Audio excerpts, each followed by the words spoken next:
Objects of archaeological importance has been found at Ram Janmabhoomi temple site in Ayodhya, and today in this video we will know more about it. Hello Harsha.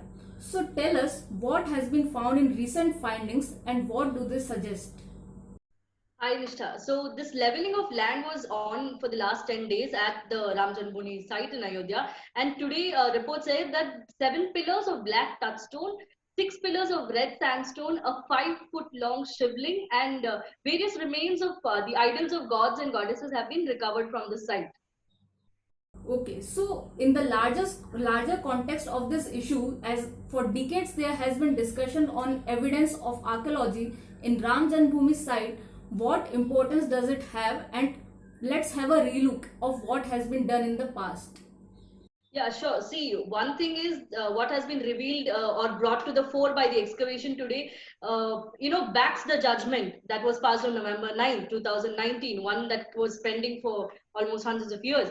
While backing the judgment on one hand, on the other hand, it has brought to the fore yet again tangible historical evidence of a truth that the left historians and their kin and the kin that sat occupying various chairs of academia and media wanted buried. See, they did whatever it takes to ensure that they turned what was essentially a site of plain historical controversy into a communal one. And they then kept flaring it with the distorted facts that brainwashed an entire community to feel threatened of their existence. I mean, also widening the rift between Hindus and Muslims, all to serve their vested interests. If you remember, Dr. K.K. Mohammed, who was part of the first team led by B.B. Lal that visited the site way back in 1976 and 77, had been the first one to voice the truth that there was indeed a temple. So the excavation saga has been on now for decades. He had found, like today, he had also found 12 pillars that of the mosque were built by temple remains. And there was a Purna Kalasha and many other terracotta objects. Even in 2003, the excavation found many such structures, but by then the truth had been distorted. By then the Babri Masjid episode had happened, and the truth was forced to be buried in a trench that these leftist historians dug with the tools of distorted facts and fueled communal fires. But this need not have been the case, right? Like Dr. Mohammed said, the only ones who benefited from this entire controversy were the leftist historians, and especially from the JNU and the Aligarh Muslim University. He says, like his autobiography, which says "I an Indian," lists this entire tale how the leftist historians like the likes of an Irfan Habib made every single attempt to see the truth shall not be excavated. If I can take you through the history also again, see whether it was criticizing the 2010 judgment of the Allahabad High Court as a sellout, the way they redrafted their ridiculous arguments time and again. I'm hoping now these temple findings that we have found today, they are also going to call it something else, because from first they said there was no temple, then they said it had nothing to do with a divine or semi-divine person. That's what Romila Thapar calls Sri Ram. So Yeah. it had nothing to do with him who was born there.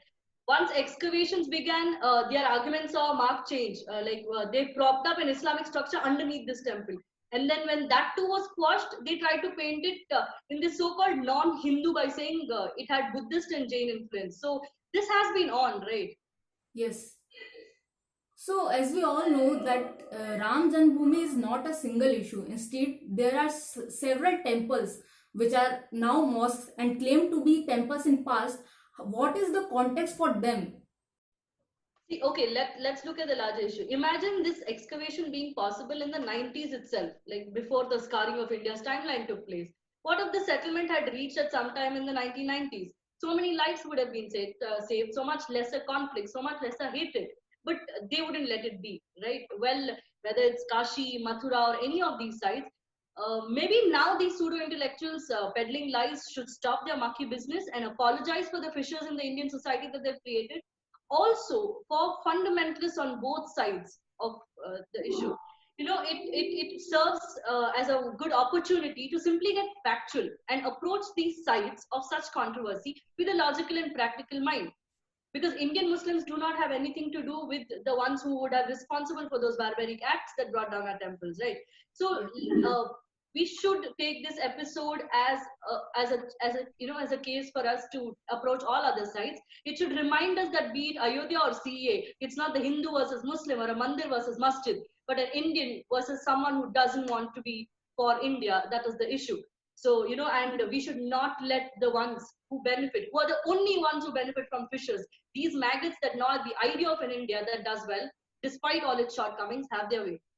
That's well said, Harsha, and it will be interesting to see that what happens in future if other excavations of other mosque and temple sites are done. Thank you and stay connected to Swaraj.